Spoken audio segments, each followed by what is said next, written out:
ಅಮಾತ್ಯರೇ, ಸುಬಾಹು ಮಹಾರಾಜನ ಸದ್ಯದ ಪರಿಸ್ಥಿತಿ ಏನೆಂದು ತಿಳಿಯುತ್ತೆ? ಅವನ ಪುತ್ರ ವಿಯೋಗದ ಶೋಕ ನಿಯಂತ್ರಣಕ್ಕೆ ಬಂದಿದೆಯೇ? ಅವನು ನಮ್ಮೊಡನೆ ಯುದ್ಧಕ್ಕೆ ಸಿದ್ಧನಾಗಿರುವನೇ? ಪ್ರಭು, ಸುಬಾಹುವಿನ ಪುತ್ರ ವಿಯೋಗದ ಶೋಕ ಈಗ ಆಕ್ರೋಶಕ್ಕೆ ಬದಲಾಗಿದೆ. ಪುತ್ರನ ಸಾವಿಗೆ ಪ್ರತೀಕಾರವನ್ನು ತೀರಿಸಿಕೊಳ್ಳಲು ಆತುರದಿಂದಿದ್ದಾನೆ. ಅಂದರೆ ಅವನು ನಮ್ಮೊಡನೆ ಯುದ್ಧಕ್ಕೆ ಸಿದ್ಧನಾಗಿದ್ದಾನೆ ಅಲ್ಲವೇ? ಸಿದ್ಧನಾಗಿದ್ದಾನೆ ಪ್ರಭು. ತನ್ನ ಪುತ್ರನು ಮತ್ತು ಸಮಸ್ತ ಸೈನ್ಯದೊಂದಿಗೆ ಸನ್ನದ್ಧನಾಗಿದ್ದಾನೆ. ಹಾಗಾದರೆ ಈ ಕೂಡಲೇ ನಾನು ಸುಬಾಹುವಿನ ಎದುರು ನಿಲ್ಲಬೇಕು. ಅವನ ಆವೇಶದ ಆಕ್ರಮಣಕ್ಕೆ ತಕ್ಕ ಪ್ರತ್ಯುತ್ತರ ನೀಡಬೇಕು. ಪ್ರಭು, ನೀವೇ ಮೊದಲು ಹೋಗಿ ಸುಬಾಹುವನ್ನು ಎದುರಿಸುವ ಬದಲು ಬೇರೆ ವೀರರನ್ನು ಕಳುಹಿಸಿಕೊಡಿ. ಅಗತ್ಯ ಬಿದ್ದರೆ ಆನಂತರ ನೀವು ಹೊರಡಬಹುದು. ಅಂದರೆ ಈ ಸಲವು ಪುಷ್ಕಳ ಲಕ್ಷ್ಮೀನಿಧಿಯರನ್ನೇ ಕಳಿಸಬೇಕೆ? ಬೇಡ ಶತ್ರುಘ್ನ, ಬೇಡ. ನೀನು ಹೋಗುವುದು ಬೇಡ, ಬೇರೆ ಯಾರೂ ಹೋಗುವುದು ಬೇಡ. ಈ ಬಾರಿ ನಾನೇ ಹೋಗಿ ಸುಬಾಹುವನ್ನು ಎದುರಿಸುತ್ತೇನೆ. ನನಗೆ ಅನುಮತಿ ನೀಡು. ಆಗಲಿ ಹನುಮಂತ, ನೀನು ಹೋದೆ ಎಂದರೆ ಜಯ ಖಂಡಿತವಾಗಿಯೂ ನಮ್ಮದೇ. ನೀನೇ ಹೋಗಿ ಸುಬಾಹು ಮಹಾರಾಜನನ್ನು ಎದುರಿಸು. ನಿನಗೆ ಜಯವಾಗಲಿ. ಹಾಗೇ ಆಗಲಿ ಶತ್ರುಘ್ನ. ಜೈ ಶ್ರೀರಾಮ್! ಜೈ ಶ್ರೀರಾಮ್!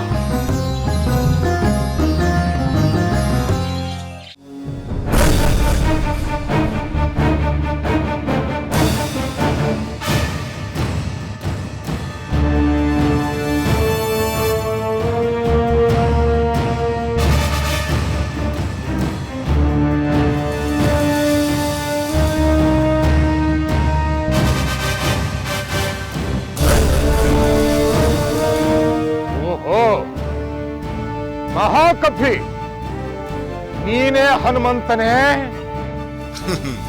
ಹೌದು ಮಹಾರಾಜ, ನಾನೇ ರಾಮಭಕ್ತ ಹನುಮಂತ. ಹನುಮಂತ, ಆ ಪುಷ್ಕಲನಲ್ಲಿ ನನ್ನ ಪುತ್ರನನ್ನು ಕೊಂದವನು ಎಲ್ಲಿ ತಲೆಮರೆಸಿಕೊಂಡಿದ್ದಾನೆ? ನಿನ್ನ ರಾಮ ಸಹೋದರ ಶತ್ರುಘ್ನಲ್ಲಿ, ನಿನ್ನ ವೀರ ಭಟರಲ್ಲಿ ನಾನು ವೀರ ಸುಬಾಹು ಬಂದಿದ್ದೇನೆ. ನನ್ನ ಪುತ್ರನನ್ನು ಕೊಂದ ಸೇಡನ್ನು ತೀರಿಸಿಕೊಳ್ಳಲು ಕಾತುರದಿಂದ ಕಾತಿದ್ದೇನೆ. ಸುಬಾಹು ಮಹಾರಾಜ, ಯಾರೂ ತಲೆಮರೆಸಿಕೊಂಡಿಲ್ಲ. ಅಂತಹ ಹೇಡಿಗಳು ರಾಮಸೇನೆಯಲ್ಲಿ ಯಾರೂ ಇಲ್ಲ. ರಾಮ ಸಹೋದರ ಲವಣಾಸುರನನ್ನು ಸಂಹಾರ ಮಾಡಿದ ಶತ್ರುಘ್ನ ನನ್ನನ್ನು ಕಳುಹಿಸಿದ್ದಾನೆ. ಮೊದಲು ನನ್ನೊಡನೆ ಹೋರಾಡಿ ಗೆದ್ದ ನಂತರ ಅವನನ್ನು ಎದುರಿಸು. ಓ, ನಿನ್ನ ಪರಾಕ್ರಮದ ಬಗ್ಗೆ ಅಷ್ಟೊಂದು ಅಹಂಕಾರವೇ? ಹಾಗಾದ್ರೆ ಸಿದ್ಧನಾಗು. ರಾಮ ಕಾರ್ಯಕ್ಕೆ ನಾನು ಸದಾ ಸಿದ್ಧನಾಗಿರುತ್ತೇನೆ.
ಜೈ ಶ್ರೀರಾಮ್! ಜೈ ಶ್ರೀರಾಮ್!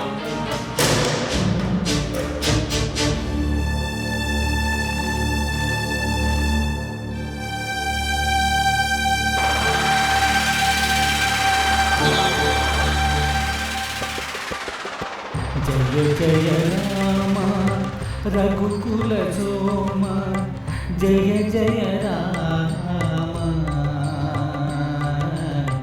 जय जय राम यागदि कुಳಿತಿಹ ಸಾರ್ವಭೌಮ ಎಲ್ಲ ಯಾಗದ ಫಲವು ನಿನ್ನ ನಾಮದಿರುತ್ತೀರೆ ಯಾಗದಿ ಕುಳಿತಿಹ ಸಾರ್ವಭೌಮ ಎಲ್ಲ ಯಾಗದ ಫಲವು ನಿನ್ನ ನಾಮದಿರುತ್ತೀರೆ ನೀನೇ ಯಾಗವ ಮಾಡುವುದು ಈ ಪರಿಯೇನಿತೋ ರಘುರಾಮ ಜಯ ಜಯ ರಾಮ ರಘುಕುಲ ಸೋಮ ಜಯ ಜಯ ರಾಮ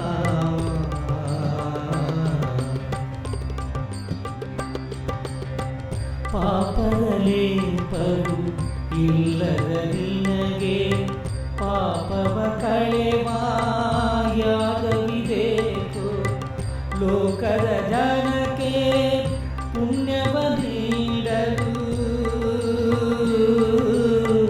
ಲೋಕದ ಜನಕ್ಕೆ ಪುಣ್ಯವ ನೀಡಲು ಮಾಡುತ್ತಿರುವೆ ಯಾಗವ ನೀನು ಮಾಡುತ್ತಿರುವೆ ಯಾಗವ ನೀನು ಜಯ ಜಯ ರಾಮ ರಘುಕುಲ ಸೋಮ ಜಯ ಜಯ ರಾಮ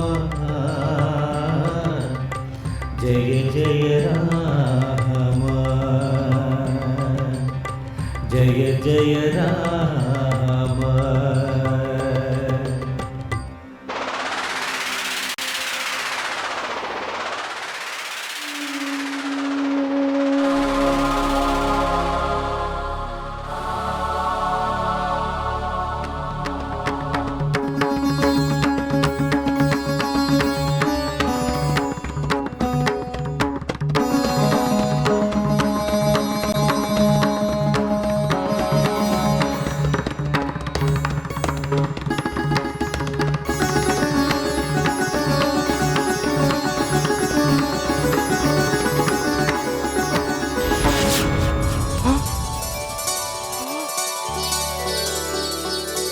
ಎಂಥ ಅದ್ಭುತವಾದ ಕನಸನ್ನು ಕಂಡೆ.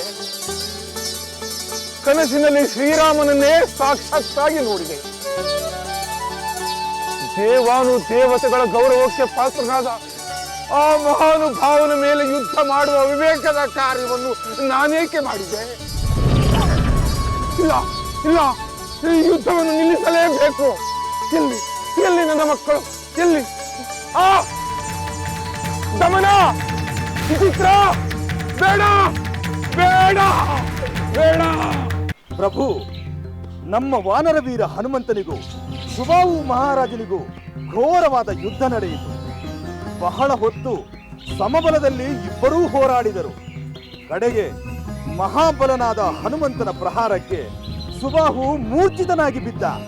ಅಂದರೆ ಸುಬಾಹು ಮತ್ತೆ ಎಚ್ಚರಗೊಂಡು ಬಂದರೂ ನಮ್ಮ ಹನುಮಂತನನ್ನು ಗೆಲ್ಲಲು ಸಾಧ್ಯವಿಲ್ಲ. ಹೌದು ಪ್ರಭು, ನಮ್ಮ ಮಾರುತಿಯನ್ನು ಗೆಲ್ಲುವುದು ಅಷ್ಟು ಸುಲಭವಲ್ಲ.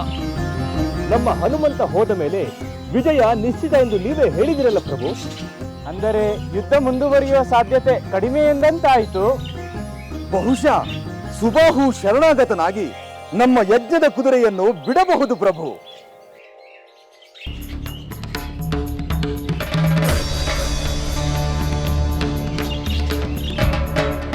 ಬೇಡ ಮಕ್ಕಳೇ, ಬೇಡ. ದಯವಿಟ್ಟು ಈ ಯುದ್ಧವನ್ನು ಇಲ್ಲಿಗೆ ನಿಲ್ಲಿಸಿ. ಏಕೆ ತಂದೆ? ನಮ್ಮ ಚಿತ್ರಾಂಗನ ಸಾವಿಗೆ ನಾವು ಪ್ರತೀಕಾರವನ್ನು ತೀರಿಸಿಕೊಳ್ಳಬೇಡವೇ? ಬೇಡ ದಮನ, ಬೇಡ. ನೀನು ಶ್ರೀರಾಮನ ಯಾಗದ ಕುದುರೆಯನ್ನು ಕಟ್ಟಿ ಹಾಕಿ ಮಹಾಪರಾಧ ಮಾಡಿದೆ. ಅದಕ್ಕೆ ತಕ್ಕ ಶಾಸ್ತಿ ಆದಂತಾಯಿತು. ತಂದೆ, ಏಕೆ ಹೀಗೆ ಮಾತನಾಡುತ್ತಿರುವಿರಿ? ಹನುಮಂತನ ಗದಾಪ್ರಹಾರದಿಂದ ನೀವು ಮೂರ್ಛೆ ಹೋದ ಸೇಡನ್ನು ತೀರಿಸಿಕೊಳ್ಳಬೇಡವೇ? ಅಥವಾ ನೀವೇ ಹೆದರಿದಿರಾ? ಇಲ್ಲ ಕುಮಾರ, ಇಲ್ಲ. ನಾನು ಭಯದಿಂದ ಈ ಮಾತು ಹೇಳುತ್ತಿಲ್ಲ. ಹನುಮಂತನ ಪ್ರಹಾರದಿಂದ ನನ್ನ ವಿವೇಕ ಜಾಗೃತವಾಯಿತು. ಏನು ಹೇಳುತ್ತಿರುವಿರಿ ಪ್ರಭು? ಹೌದು, ಶ್ರೀರಾಮ ಅಂತಿಂಥವನಲ್ಲ. ಸಕಲ ಜಗತ್ತಿಗೂ ಒಡೆಯನಾದ ಮಾನವ ರೂಪದ ಪರಬ್ರಹ್ಮ ಎಂಬ ಅರಿವಾಗಿದೆ. ತಂದೆ, ನಿಮ್ಮ ಮಾತು ಬಹಳ ವಿಚಿತ್ರವಾಗಿದೆ. ವಿಚಿತ್ರವಲ್ಲ ಗಮನ, ಸಚಿತ್ರ. ನನಗೀಗ ಜ್ಞಾನೋದಯವಾಗಿದೆ. ಹಿಂದೆ ಅಸಿತಾಂಗನ ಶಾಪದಿಂದ ಜ್ಞಾನ ಮರೆಯಾಗಿದೆ. ಯಾವ ಜ್ಞಾನ? ಅದು ಹೇಗೆ ಮರೆಯಾಯಿತು? ಹಿಂದೊಮ್ಮೆ ನಾನು ತೀರ್ಥಯಾತ್ರೆ ಮಾಡುತ್ತಾ ಮುನಿಗಳೊಂದಿಗೆ ತತ್ವ ಜಿಜ್ಞಾಸೆ ನಡೆಸುತ್ತಿದ್ದೆ. ಆಗ ಅಸಿತಾಂಗ ಮುನಿ ಅಯೋಧ್ಯಾಪತಿಯಾದ ಶ್ರೀರಾಮನೇ ಪರಬ್ರಹ್ಮ ಎಂದು ಹೇಳಿ, ಸ್ಮರಣೆ ಮಾತ್ರದಿಂದಲೇ ಸರ್ವ ಪಾಪಗಳನ್ನು ಪರಿಹರಿಸುವ ಪರಮ ಪುರುಷ ಅವನನ್ನು ಸೇವಿಸಿದರೆ ಸಂಸಾರ ಬಂಧನದಿಂದ ಮುಕ್ತಿ ಎಂದು ಹೇಳಿದರು. ಅದಕ್ಕೆ ನಾನು ಏನು ಹೇಳಿದೆ ಗೊತ್ತೇ? ಏನು ಹೇಳಿದ್ದೀರಿ ತಂದೆ? ಮಾನವನಾದ ರಾಮನು ಪರಬ್ರಹ್ಮನೇ, ಜನನ ಮರಣಗಳಿಗೆ ತುತ್ತಾದ ಅವನೇನು ದೇವನೇ ಎಂದು ಪರಿಹಾಸ ಮಾಡಿದ. ಆಗ ಮುನಿಗಳು ಕೋಪಿಸಿಕೊಂಡು ನನ್ನನ್ನು ಶಪಿಸಿದರು. ಏನೆಂದು ಶಪಿಸಿದರು? ನೀನು ರಾಮನ ಯಾಗಕ್ಕೆ ಅಡ್ಡಿಯುಂಟು ಮಾಡಿದಾಗ, ರಾಮ ಭಕ್ತ ನಿನ್ನೆದೆಗೆ ಬಲವಾಗಿ ಹೊಡೆದಾಗ ನಿನಗೆ ಜ್ಞಾನೋದಯವಾಗುತ್ತದೆ, ರಾಮ ಯಾರೆಂದು ನಿನಗೆ ತಿಳಿಯುತ್ತದೆ ಎಂದು ಶಪಿಸಿದರು. ಅದರಂತೆ ಹನುಮಂತನ ಪ್ರಹಾರದಿಂದ ನನಗೆ ಜ್ಞಾನೋದಯವಾಯಿತು. ಶ್ರೀರಾಮನ ಮಹಿಮೆ ಏನೆಂದು ಕನಸಿನಲ್ಲಿ ಗೋಚರವಾಯಿತು. ಆದ್ದರಿಂದ ಯುದ್ಧ ಬೇಡ ಮಕ್ಕಳೇ, ಬೇಡ. ಮಕ್ಕಳೇ, ಯಾಗದ ಕುದುರೆಯನ್ನು ತನ್ನಿ. ಅದರೊಂದಿಗೆ ನನ್ನ ರಾಜ್ಯ ಸಕಲ ಸಂಪತ್ತನ್ನು ಶತ್ರುಘ್ನನ ಮೂಲಕ ರಾಮನಿಗೆ ಸಮರ್ಪಿಸುತ್ತೇನೆ. ಯಜ್ಞಕ್ಕೆ ಹೋಗಿ ರಾಮನ ದರ್ಶನ ಮಾಡಿ ಕೃತಾರ್ಥನಾಗುತ್ತೇನೆ.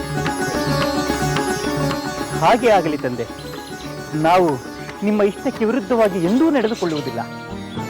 ನಿಮಗೆ ಸಂತೋಷವಾಗುವುದಾದರೆ ನಮ್ಮ ಸರ್ವಸ್ವವನ್ನು ಶ್ರೀರಾಮನಿಗೆ ಅರ್ಪಿಸಿ. ನಮ್ಮ ಅಭ್ಯಂತರವೇನೂ ಇಲ್ಲ. ತಂದೆ, ನಾವು ನಿಮ್ಮ ಆಜ್ಞಾನುವರ್ತಿಗಳು. ಪ್ರಭುಗಳಾಗಿರುವ ನೀವು ಏನು ಬೇಕಾದರೂ ಮಾಡಬಹುದು, ನಮ್ಮನ್ನು ಬೇಕಾದರೂ ಅರ್ಪಿಸಿ. ಈಗಲೇ ಶತ್ರುಘ್ನನ ಬಳಿಗೆ ಹೋಗಿ ಶರಣಾಗೋಣ. ಬನ್ನಿ.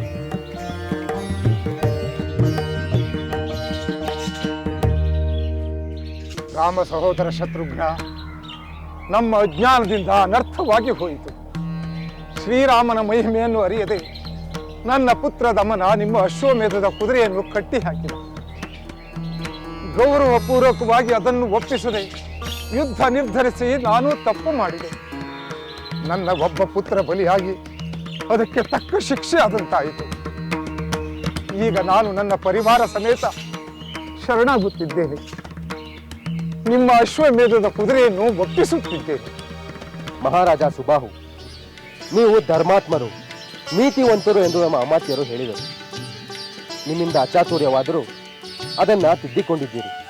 ರಾಮಪ್ರೀತಿಗೆ ಪಾತ್ರರಾಗಿದ್ದೀರಿ. ನನ್ನ ಸೋದರ ಅಯೋಧ್ಯಾಧಿಪತಿ ಶ್ರೀರಾಮನ ಪರವಾಗಿ ನಾನು ನಿಮ್ಮ ಶರಣಾಗತಿಯನ್ನು ಒಪ್ಪಿಕೊಂಡಿದ್ದೇನೆ. ಧನ್ಯನಾದೆ ಶತ್ರುಘ್ನ, ಧನ್ಯನಾದೆ. ಪರಮ ಪುರುಷನಾದ ಶ್ರೀರಾಮನ ಮಹಿಮೆಯನ್ನು ತಡವಾಗಿ ಆದರೂ ಅರ್ಥ ಮಾಡಿಕೊಂಡು ನಾನು ಧನ್ಯನಾದೆ. ಉದ್ಧಟತನ ತೋರಿದ ನನ್ನ ಪುತ್ರ ದಮನನನ್ನು ಮನ್ನಿಸಿದೆ. ಆಗಲಿ, ನಾನು ನಿನ್ನ ಪುತ್ರನನ್ನು ಕ್ಷಮಿಸಿದ್ದೇನೆ. ನನ್ನ ರಾಜ್ಯ, ಚತುರಂಗ ಬಲ, ಭಂಡಾರ, ನನ್ನ ಮಕ್ಕಳು, ಪರಿವಾರ ಎಲ್ಲವೂ ನಿನ್ನದೇ. ನಾವೆಲ್ಲ ರಾಮಸೇನೆ. ನೀನು ಪುಣ್ಯಶಾಲಿ ಸುಬಾಹು ಮಹಾರಾಜ. ನಿನಗಿಂತ ನಾನು ಪುಣ್ಯಶಾಲಿಯೇ ಮಾರುತಿ. ರಾಮಪಾದ ತಲ್ಲಿನನಾದ ಮಹಾಭಕ್ತ ನೀನು. ನಿನ್ನ ಕೃಪೆಯಿಂದ ನನಗೆ ಶ್ರೀರಾಮನ ದರ್ಶನವಾದರೆ ಖಂಡಿತ ನೆರವೇರುತ್ತದೆ ಮಹಾರಾಜ. ರಾಮ ದರ್ಶನಕ್ಕಾಗಿ ನನ್ನ ಜೀವ ಕಾತರಿಸುತ್ತಿದೆ. ಎಂದಿಗೆ ನೋಡುತ್ತೇನೋ ಎಂದು ಮನಸ್ಸು ಆತುರ ಪಡುತ್ತಿದೆ. ತನ್ನ ಪಾದ ಸ್ಪರ್ಶದಿಂದ ಅಹಲ್ಯೆಗೆ ಶಾಪ ವಿಮೋಚನೆ ನೀಡಿದ ಆ ಪುಣ್ಯಾತ್ಮನ ಪಾದ ಸ್ಪರ್ಶದಿಂದ ಧನ್ಯನಾಗುವ ಕ್ಷಣ ಎಂದು ಬರುವುದು. ಆ ಪುಣ್ಯ ಮೂರ್ತಿಯನ್ನು ನಿತ್ಯ ಕಾಣುತ್ತಿರುವ ಆ ಅಯೋಧ್ಯೆಯ ಪ್ರಜೆಗಳ ಪುಣ್ಯವೇ ಪುಣ್ಯ.